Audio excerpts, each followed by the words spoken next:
Kim Langwell disappeared without a trace under strange circumstances, leaving behind countless unanswered questions. When police began searching, they quickly discovered several chilling clues that suggested something terrible might have happened to her. However, despite all efforts, the investigation dragged on for 25 years without any answers. Until recently, a surprising breakthrough revealed the shocking truth. Kim Langwell was born in Houston, Texas, on December 24, 1965. She grew up there with her parents and older sister, surrounded by loved ones, and was known for her strong will from an early age. At the age of 18, Kim gave birth to her daughter Tiffany. But not long after, Tiffany's father left, leaving Kim to raise her alone. Desperate for a fresh start, she moved to Beaumont to build a stable life for herself and her daughter. The early days were not easy. Kim had to work 3 jobs to make ends meet. However, she eventually found a steady position at a local oil refinery, which allowed her more time to care for her daughter. There she met Ken, a man who entered her life, and soon they were engaged, eager to plan their future. On July 9, 1999, Kim, now 34, planned a cozy evening with Ken and daughter Tiffany at a restaurant. After finishing her shift around 5 p.m., Kim called Tiffany to let her know her plans, saying she had some things to do before heading home. She assured her daughter that she might be a little late. However, when the clock struck 6:30, Ken was at Kim's house, but she was not. He and Tiffany tried calling her but received no response, which was highly unusual. As time passed without any sign of Kim, worry turned to panic. Around 10 p.m., Ken decided to look for her. He drove along the route from Kim's workplace to her home, stopping at stores and rest stops along the way, but there was no sign of her. It wasn't until he reached a pharmacy that he noticed Kim's car parked outside, but she was nowhere to be seen. Ken searched around but found no sign of her. At first he thought Kim might have changed her mind and gone off somewhere with friends. Although he felt something was wrong, he convinced himself she was fine and returned home. However, when morning came, Ken returned to the pharmacy and was shocked to find Kim's car still in the same spot. She hadn't returned home all night, nor had she contacted anyone. By this point, his worry had officially turned into outright fear. Something terrible had happened to Kim Langwell. After hearing all this, Kim's family decided to call the police. Immediately, the investigation team got involved. The first step was to check Kim's car. There were no signs of a struggle or any blood inside, but one unusual detail immediately caught their attention. Her cell phone was left on the seat. Next, the police found Kim's daughter, Tiffany, the last person she had spoken to before she disappeared. Tiffany recounted that after work, her mother had planned to stop by the home of a man named Terry, Kim's ex-boyfriend. They had been together for 7 years, and although they had broken up more than 6 months earlier, Terry had kept in touch with Kim. On that fateful evening, he had asked her to help him with home repairs, specifically to hold shelves so he could install them on the wall. Tiffany said that on the night her mother disappeared, she had called Terry. He claimed Kim had only stopped by for a few minutes and then left.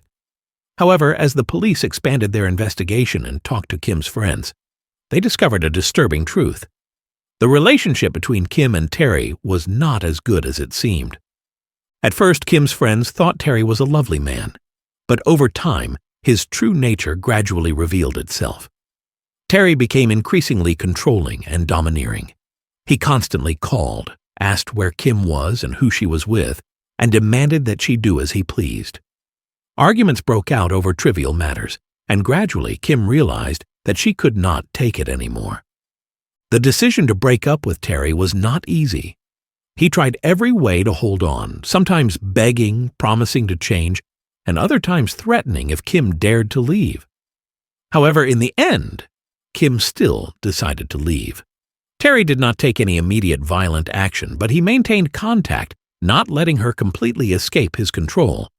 Kim feared that if they cut him off completely, he might hurt her or even her daughter. As the police investigated further, they uncovered a more disturbing truth. Just before they broke up, Terry had begun physically abusing Kim. During a heated argument, he even choked her. After that incident, Kim was terrified. She believed that Terry might take things further. In conversations with friends, Kim had uttered a haunting warning. "If I ever go missing, look for me in Terry's backyard." Those words may now be the most crucial clue in solving the mysterious disappearance of Kim Langwell. All of this information, combined with the fact that Kim had visited Terry shortly before his disappearance, led investigators to consider him as a potential suspect. However, when questioned, Terry denied any involvement. He claimed Kim had only stopped by for a few minutes to help him install a shelf, then left. Terry also said that he went to a local bar about 4 hours later and spent the rest of the evening there. This meant that he had no clear alibi at the time of Kim's disappearance, while his motive was clear. Investigators quickly obtained a search warrant for Terry's home and searched his possessions, but nothing out of the ordinary was found. No trace of Kim, no personal belongings, no blood, no evidence that Terry had anything to do with the disappearance. Forensic experts also examined Kim's car but found no clues either. In the end, the police had no concrete evidence to charge Terry, nor could they find a reasonable explanation for Kim's mysterious disappearance. However, a new suspect suddenly appeared. Kim's friends revealed that she had often complained about her boss, Frank. Frank showed special attention to her soon after she started working at the company. Despite being married, he openly flirted with Kim, making her uncomfortable. But things did not stop there. Over time, Frank became so obsessed that he started writing love letters to Kim, constantly trying to convince her to enter a relationship with him. In total, he sent more than 100 letters. This whole situation made Kim extremely worried. She was afraid that if she refused, Frank might find a way to fire her just because she did not return his feelings. Kim was so worried that she gave all of Frank's letters to close friends and asked them to keep them in case anything happened to her. The police examined the letters and found them to be haunting. Frank had not only pursued Kim passionately, but he seemed to be obsessing over her in a sick way. Kim's friends also revealed that Frank drove by her house thrice daily. Sometimes he even parked across the street to quietly observe her.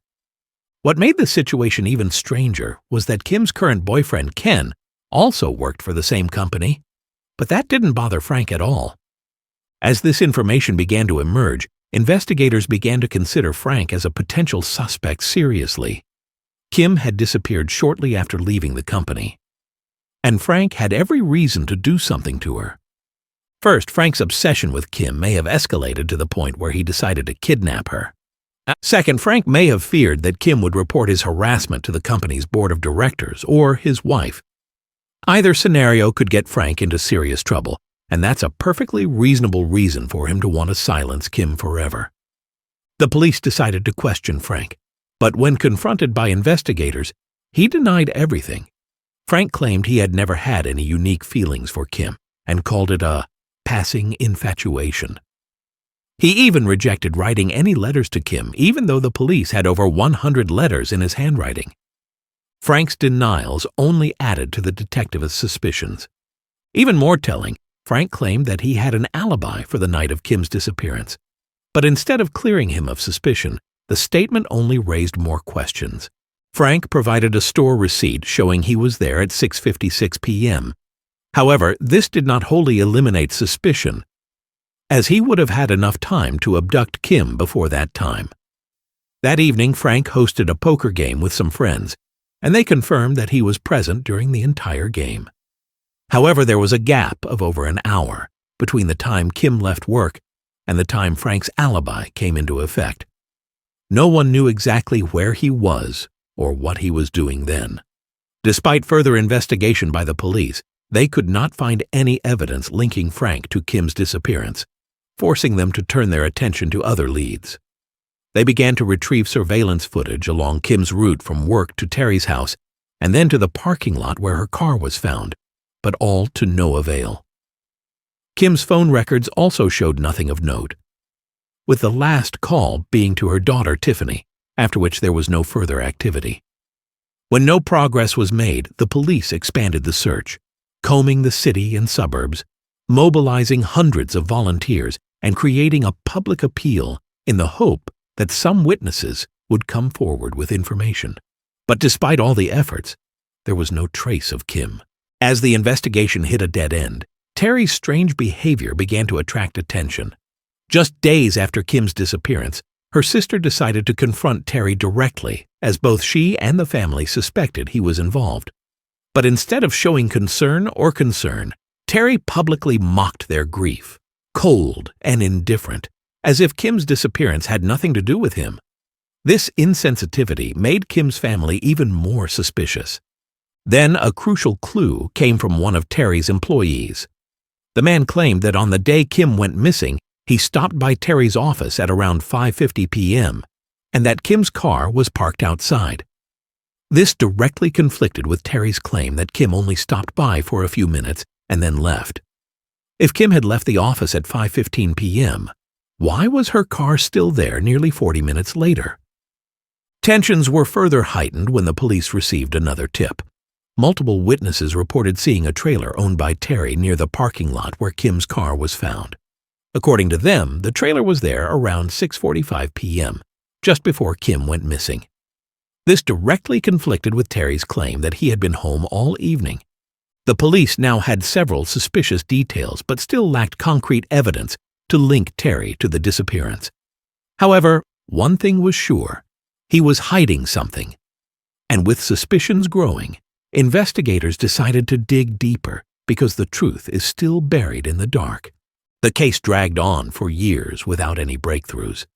Still, Kim's family never gave up on believing that Terry was responsible for her disappearance.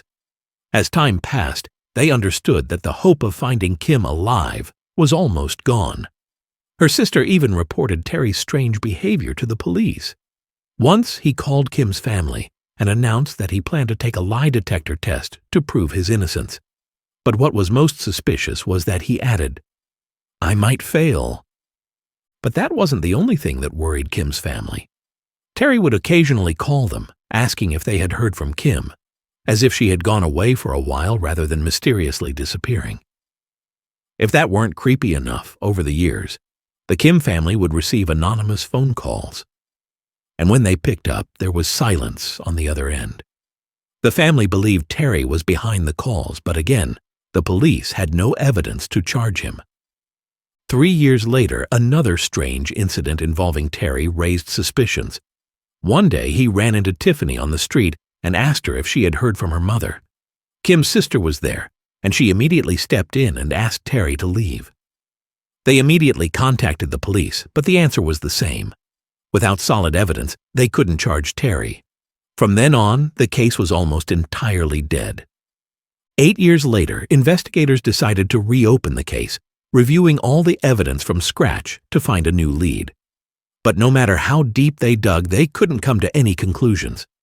Meanwhile, Terry had stopped cooperating with the authorities, flatly refusing to answer further questions. The case remained silent for many more years, until early 2024, when an actual crime documentary crew from Oxygen became interested in Kim's mysterious disappearance. They decided to do an investigative episode on the case and began their search for the truth. The documentary crew began their investigation by interviewing Kim's friends and family before focusing on the two main suspects, Frank and Terry.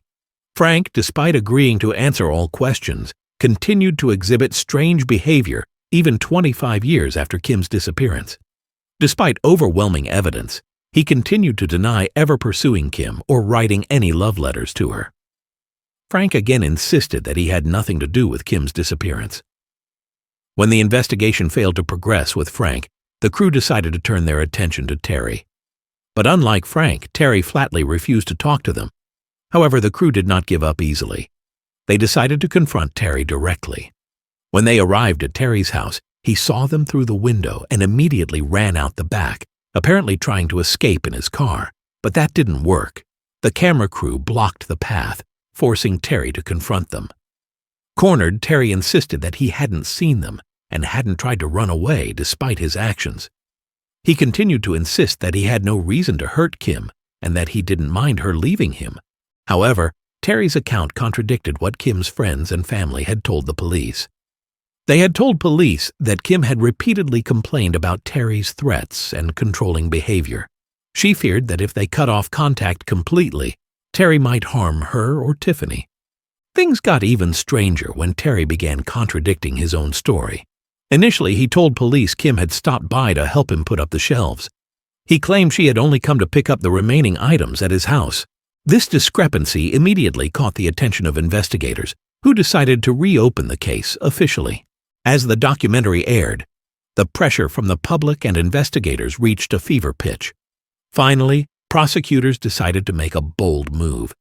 They prepared to charge Terry with murder, despite still lacking direct evidence linking him to Kim's disappearance.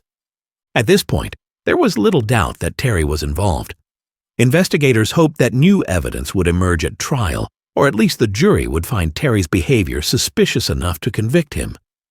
However, just as prosecutors were wrapping up their case, something unexpected happened. After the documentary aired, a witness unexpectedly emerged, providing testimony that completely changed the course of the case. This person confirmed that Terry had told him that he had killed his ex-girlfriend and buried her body on his property. With this shocking information, the police quickly obtained a search warrant for Terry's property, bringing in a team of forensic experts. For days, dozens of people scoured the area, using advanced ground-penetrating radar technology to look for suspicious signs. And then a significant breakthrough occurred. The radar detected an area of concrete floor directly below Terry's bedroom, about the size of a human body. Strangely, the steel bars that reinforced the floor had been cut off in just this spot, while the rest of the house's foundation was still intact. This was not a coincidence. Investigators immediately began digging. Soon after, they discovered an empty barrel buried under the concrete. When they opened it, they found skeletal remains. It took only a short time for forensic experts to confirm what everyone suspected. The body inside was Kim's. Shortly after Kim's body was found, Terry was arrested and formally charged with murder. After 25 years, prosecutors finally had the most crucial evidence to bring Terry to justice. Terry, 67, is in custody awaiting trial, scheduled for spring 2025. But the case doesn't end there. Kim's daughter, Tiffany, has filed a civil lawsuit against Terry. She's seeking compensation and preventing Terry from using her assets to fund his defense in the criminal trial. However, the case has also brought criticism to the original investigators. 25 years ago, Kim told her friends that they should look in Terry's backyard if she went missing. True to her word, Kim's body was eventually found in that exact spot. The question is, why didn't the police search Terry's property thoroughly from the start? It's possible that they checked the yard at the time but found no signs of recent excavation. It's also likely that Terry hid Kim's body elsewhere and only moved it downstairs after the initial search was over. Either way, one thing is for sure, Terry has little chance of escaping justice. Kim's family can finally give her a proper burial, bringing closure to a painful journey that has lasted more than 2 decades. What do you think of this case? Share your thoughts in the comments section, and don't forget to like if you find this story interesting. Thanks for watching.